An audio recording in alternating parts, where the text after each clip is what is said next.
주시니라. 아멘.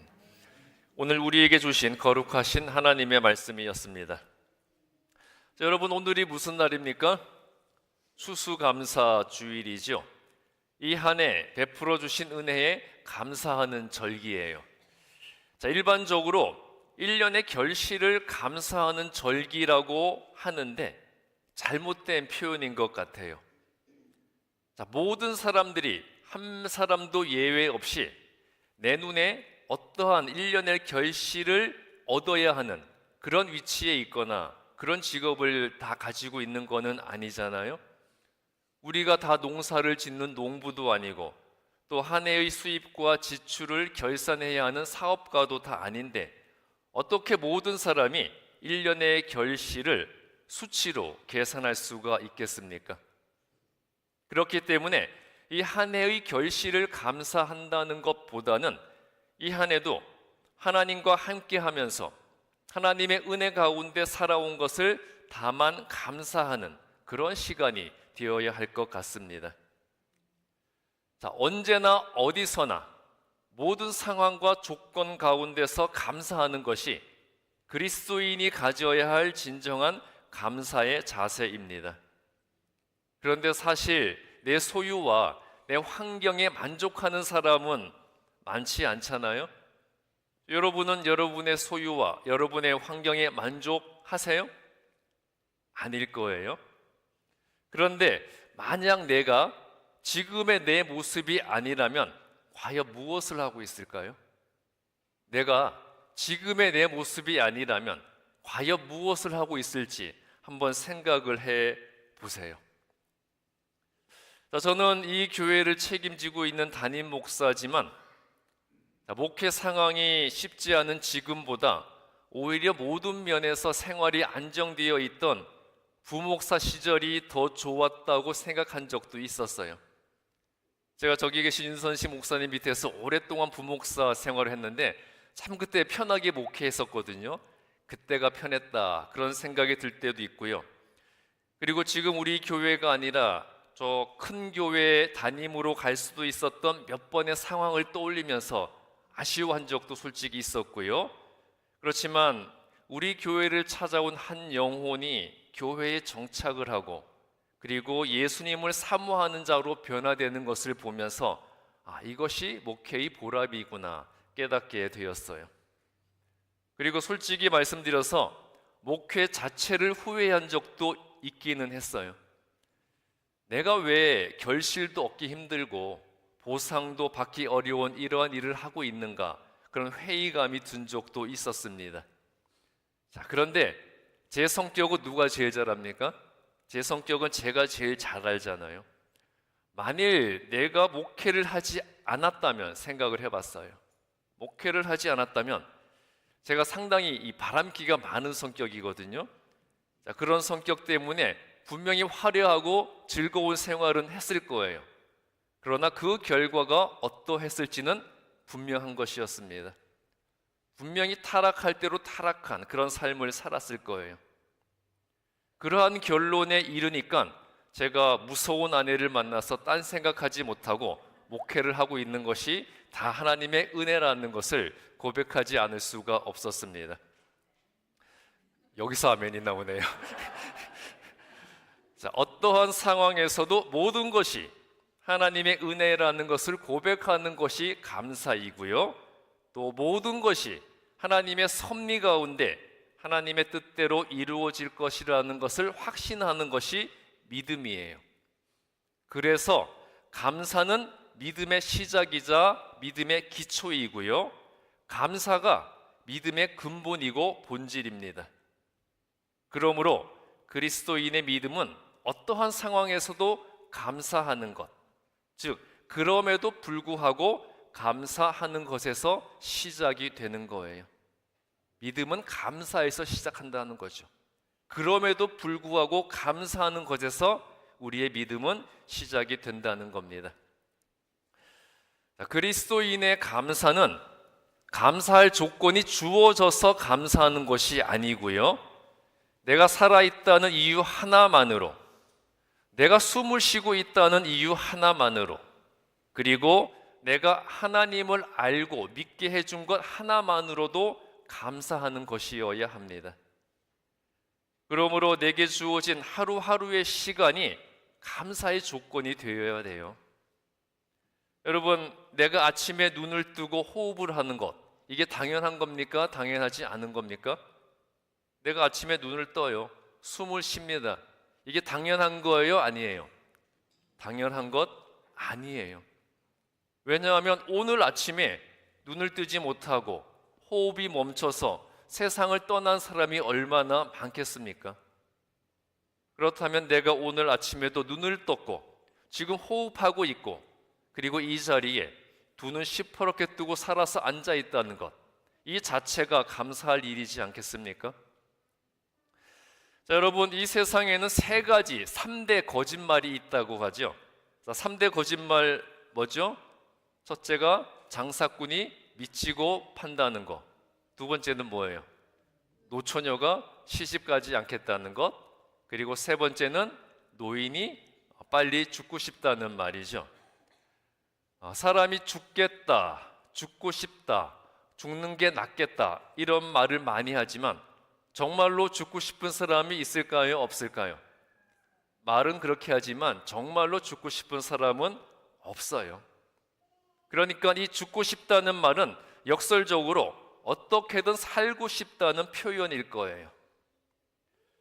자, 우리는 지금 오늘 이전의 세상을 떠난 사람들이 내가 더 살고 싶다면서 그렇게 기대하고 바랬지만 결국 맞이할 수 없었던 시간을 우리는 살고 있는 거예요. 즉, 오늘 이전의 세상을 떠난 사람들이 그렇게 바라고 기대했지만 결코 맞이할 수 없었던 그 시간을 우리는 지금 살고 있다는 거죠. 이렇게 수많은 사람들이 누리지 못하고 경험하지 못했던 시간을 내가 지금 살고 있다면, 비록 내가 지금 힘들고 어려운 일을 겪게 되더라도 나에게 오늘이라는 시간을 허락하신 하나님께 우리가 취해야 할 태도는 무엇이겠습니까? 바로 그럼에도 불구하고 감사이어야 한다는 겁니다. 목사 아버지와 목사 아들이 한 집에 살고 있었어요. 하루는 아들 목사가 집에 들어오면서 감격스럽고 상기된 목소리로 아버지에게 말을 했습니다. 아버지, 오늘 저에게 너무나 감사한 일이 있었습니다. 오늘 교회에서 퇴근하고 집으로 오다가 교통사고가 나서 차가 7바퀴가 굴렀습니다. 그런데도 제 몸은 이렇게 상처 하나 없이 말짱합니다. 어떻게 이럴 수가 있을까요? 하나님께 너무나 감사합니다. 그 말을 들은 아버지가 이렇게 말을 했어요. 그래? 그렇다면 나는 너보다 훨씬 더 감사하다. 그러자 아들이 아버지에게, 그러면 아버지는 혹시 8바퀴 이상을 굴렀나요? 그렇게 물어보자 아버지는 대답하기를, 아니다, 나는 한 바퀴도 안 굴렀다. 그래서 감사하다고 말을 했어요. 자, 아들의 교통사고 앞에서 아버지는 자기가 그런 사고를 당하지 않은 것이 감사한 일이었고요, 또 자기 아들은 그런 큰 사고를 당했지만 그럼에도 불구하고 몸이 다치지 않은 것이 감사한 일이었던 것이었습니다. 자, 여러분, 하나님께 감사할 수 있는 은혜를 받기를 원하십니까? 감사할 수 있는 은혜를 받기 원하세요? 그럼 이거를 아셔야 돼요. 어떤 상황에서도 그럼에도 불구하고 감사하는 감사의 마음을 가진 자에게 감사의 조건을 베풀어 주시는 것이 하나님의 섭리이고 마음이에요. 어떤 상황에서든 그럼에도 불구하고 감사하는 감사의 마음을 가진 사람, 그 사람에게 감사할 조건을 베풀어 주시는 것이 하나님의 섭리라는 거죠. 오늘 구약 본문 다니엘 3장 13절부터 18절 말씀은 그럼에도 불구하고 감사했던 다니엘의 세 친구 사드락과 메삭과 아벳느고의 믿음을 보여주고 있습니다. 자, 바벨론 왕 느부갓네살이 큰 금신상을 세운 후에 그 신상의 제막식을 알리는 각종 악기 소리를 듣는 모든 사람들은 그 금신상을 향해서 절을 하라고 명령을 내렸고요. 만일 절을 하지 않으면 풀무불에 던져 죽일 것이라고 했어요. 그렇지만 사드락, 메삭, 아벳느고는 하나님을 믿는 자로서 우상에게 절을 하는 것을 거부했고요.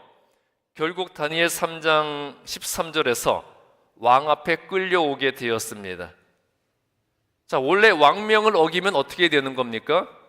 그 자리에서 바로 처형을 당해야 했지만 14절부터 15절 말씀을 보면 알 수 있듯이 이 느부갓네살 왕은 사드락과 메삭과 아벳느고를 아끼고 사랑했기 때문에 어떻게든 이 사람들을 잘 타일러서 왕의 명령과 국가적 방침을 따르도록 설득을 하고 있어요. 그렇지만 사드락, 메삭, 아벳느고는 왕에게 절대 그 명령을 따를 수 없다고 단호하게 대답을 하고 있습니다. 사실 이들이 이렇게 하는 것이 쉬운 일이 아니었어요. 사드락, 메삭, 아벳느고는 자신들이 느부갓네살 왕에게 큰 은혜를 입고 있다는 것을 잘 알고 있었어요. 바벨론의 포로로 끌려온 자신들을 느부갓네살 왕이 아끼고 사랑해 주었고요. 포로의 신분인 자신들에게 파격적으로 높은 관직까지 주었던 것을 언제나 고맙게 여기고 있었어요. 그리고 지금도 이 왕이 어떻게든 자신들을 살리기 위해서, 살려주기 위해서 애쓰고 있다는 것을 잘 알고 있었어요. 그래서 어떻게 보면 자신들이 하는 이 행동이 그 왕의 은혜를 배신하는 행위라는 것을 알았지만 그럼에도 불구하고 그들은 하나님을 배신할 수는 없었습니다. 정말 자기들을 아껴주는 이 왕에게는 미안하고 너무나 가슴이 아팠지만 그럼에도 불구하고 그들은 하나님의 말씀대로 행하는 것이 더 중요했어요. 자, 사드락, 메삭, 아벳느고에게는 모든 생각과 판단과 결정의 가장 중요한 관점이 오직 하나님의 말씀과 뜻뿐이었습니다. 설령 바보라고 손가락질을 당하고 배반자라고 욕을 먹고 어리석다고 비난을 받더라도 그럼에도 불구하고 그들은 하나님의 뜻을 따랐고 어떤 상황이 주어지든 모든 상황 속에서 하나님께 감사만 했습니다. 사드락, 메삭, 아벳느고는 하나님께서 자신들을 구원해 주실 것에 대한 분명한 믿음과 확신이 있었어요. 그래서 17절에서 왕이 자신들을 풀무불에 던져 넣더라도 하나님께서 구원해 주실 것을 믿는다고 담대하게 말했습니다. 그리고 나서 이들의 위대한 신앙의 고백이 이어져요. 18절 보시면 그렇게 하지 아니하실지라도 우리는 금신상에게 절하지 않을 것이다. 담대히 선포를 하죠. 여기서 그렇게 하지 아니하실지라도 이 말은 하나님께서 자신들을 풀무불에서 구원해 주시지 않고 그대로 죽게 되더라도 라는 말인데요. 정확한 의미는 뭐겠습니까? 그럼에도 불구하고. 자, 그렇게 하지 아니하실지라도 이 뜻은 그럼에도 불구하고라는 의미예요. 즉 자신들이 왕의 손에서 구원받지 못하고 죽게 되더라도 그럼에도 불구하고 기꺼이 하나님의 뜻에 따르겠다는 것이었습니다. 오히려 지금까지 하나님의 은혜 가운데 살아왔고 이제 죽는 순간까지 하나님을 배신하지 않고 떳떳하고 의로운 죽음을 맞게 해주신 하나님께 감사하겠다는 그러한 신앙 고백이었습니다.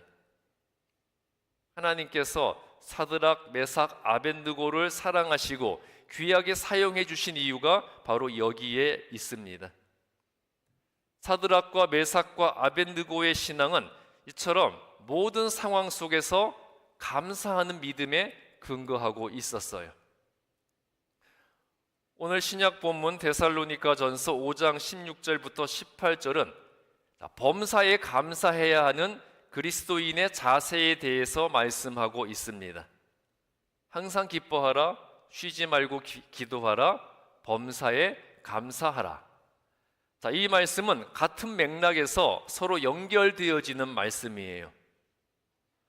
모든 상황 속에서 항상 기뻐하니까 범사에 감사할 수 있는 것이고요. 범사에 감사하니까 감사하신 하나님께 늘 기도할 수 있는 것 아니겠습니까? 자, 여러분, 감사하는 사람의 세 가지 자세가 있어요. 감사하는 사람의 세 가지 자세. 자, 첫 번째는 좋은 일과 기쁜 일이 생길 때 감사하는 거예요. 좋은 일이 생기니까, 기쁜 일이 생기니까 감사한다는 거죠. 그런데 이거는 누구든지 할 수 있는 일이고, 그리고 누구든지 다 하는 일이잖아요. 하나님을 알지 못하고 예수님을 믿지 않는 사람들도 이 정도는 다 해요. 그렇기 때문에 이것을 진정한 감사, 범사에 감사하는 것이라고 할 수는 없습니다. 그리고 감사하는 사람의 두 번째 자세는 기쁨과 노여움과 슬픔과 즐거움을 두루두루 다 경험하는 가운데 감사하는 것이에요. 슬플 때도 있지만 기쁠 때도 있기 때문에 감사하는 자세입니다. 우리는 일반적으로 이 두 번째 자세를 범사에 감사하는 것으로 생각을 합니다. 기쁠 때도 감사하고 슬플 때도 감사하니까 이것을 우리는 범사에 감사하는 것이라고 생각을 해요. 자, 여러분, 이 자세가 범사에 감사하는 것이 맞을까요? 아닐까요? 기쁠 때도 감사하고 슬플 때도 감사하는 것, 이것이 범사에 감사하는 것이 맞을까요? 안 맞을까요? 맞아요? 맞습니까? 아니에요. 자, 인간의 인생에는 기쁨보다 슬픔이 더 많고요. 그리고 즐거움보다 걱정과 근심이 더 많습니다. 그리고 기대한 대로 되는 일보다 기대한 대로 되지 않는 일이 훨씬 더 많아요. 이것이 인간 인생의 범사입니다. 즉, 슬픔이 더 많고 걱정과 근심이 더 많고 기대한 대로 되지 않는 일이 훨씬 많은 것이 인간의 범사라는 거예요. 그러므로 범사에 감사하라는 말씀은 고난과 시련이 이어지고 걱정, 근심이 끊어지지 않고 고통과 슬픔이 나를 언제나 둘러싸고 있을지라도 감사해야 한다는 말씀입니다. 즉, 그럼에도 불구하고 감사하는 것, 이것이 범사에 감사하는 자세라는 거죠. 자, 돈이 없습니다.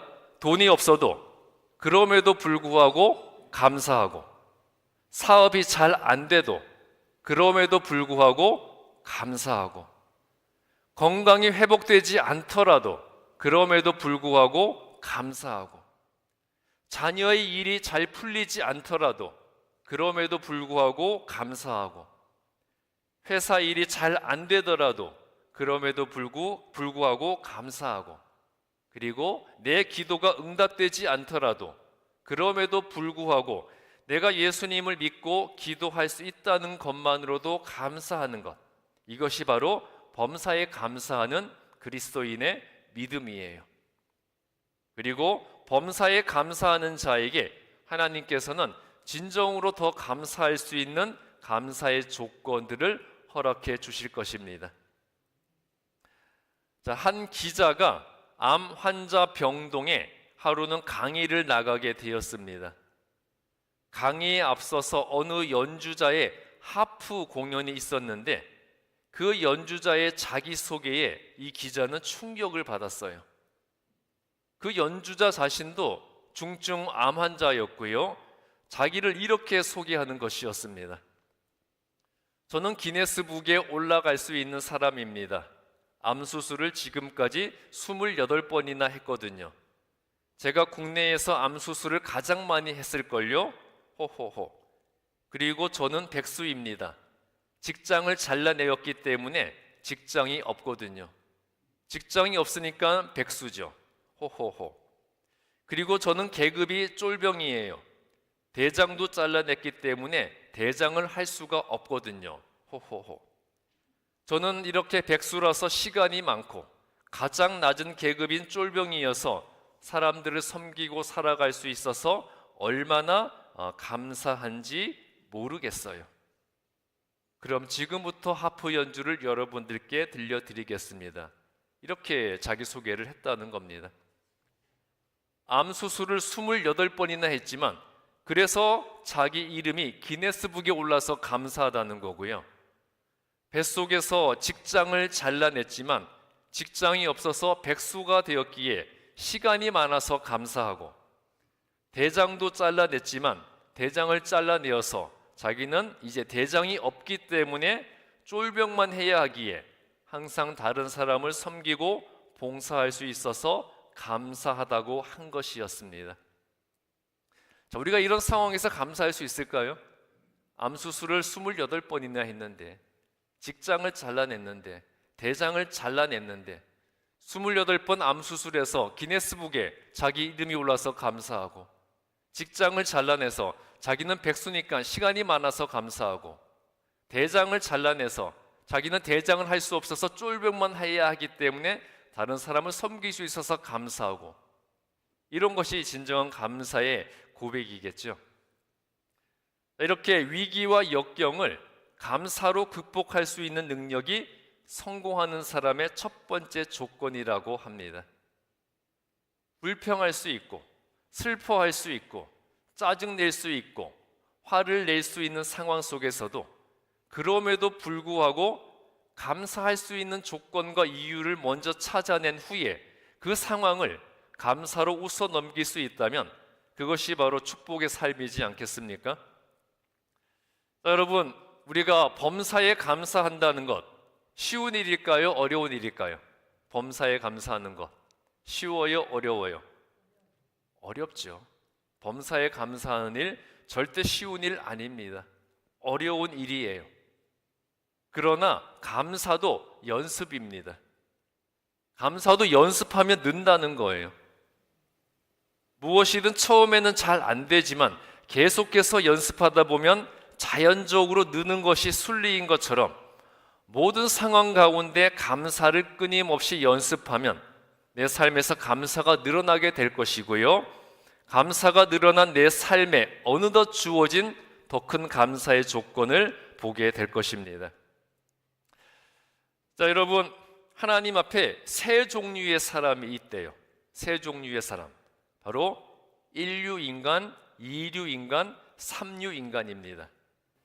자, 그렇다면 하나님 앞에 먼저 3류 인간은요, 힘들 때 우는 사람이고요, 2류 인간은 힘들 때 참는 사람, 그리고 하나님 앞에 1류 인간은 힘들 때 웃는 사람이래요. 자, 그럼 여러분은 어디에 해당되십니까? 자, 1류 인간은 힘들 때 웃는 사람, 2류 인간은 힘들 때 참는 사람, 3류 인간은 힘들 때 우는 사람. 여러분은 어디에 해당되는 사람이세요? 1류입니까? 2류입니까? 3류입니까? 어디에 해당되세요? 대답들이 없으십니까? 혹시 4류는 아니죠? 자, 그리스도인은 이 중에서 어디에도 해당되면 안 돼요. 왜냐하면 1류 다음의 단계가 있거든요. 자, 1류 다음의 단계가 뭘까요? 바로 초인류가 있습니다. 초인류. 자, 어떤 사람이 초인류의 사람이겠어요? 바로 힘들 때 감사하는 사람. 이런 사람이 초인류의 사람이라는 거예요. 즉, 그럼에도 불구하고 감사하는 사람이 하나님 앞에 초인류의 사람이 된다는 겁니다. 이렇게 그럼에도 불구하고 감사하는 초인류의 사람에게 하나님의 능력과 축복과 기적이 일어나게 되는 겁니다. 우리 주반석교회 모든 성도님들이 그럼에도 불구하고 감사하는 믿음으로 하나님 앞에 초인류의 성도들이 되시기를 바랍니다. 그래서 그러한 초인류의 성도들에게 하나님께서 하늘 문을 여시고 마음껏 부어주시는 그 놀라운 축복이 주어주시기를 주님의 이름으로 축복합니다. 기도하겠습니다. 감사하신 하나님, 언제나 변함없는 사랑으로 저희들을 보호해 주시고 동행하여 주시는 은혜에 감사를 드립니다. 언제 어디서나 모든 상황 속에서 하나님께 감사하는 믿음을 주시옵소서. 범사에 감사하며 어떤 상황 가운데서도 그럼에도 불구하고 감사하는 믿음으로 하나님을 믿고 따르게 하여 주시옵소서. 하나님 앞에 그럼에도 불구하고 감사하는 초인류의 믿음으로 하나님의 능력과 축복을 누리게 하여 주실 것을 구하며 감사하신 예수 그리스도 이름으로 기도했습니다. 아멘.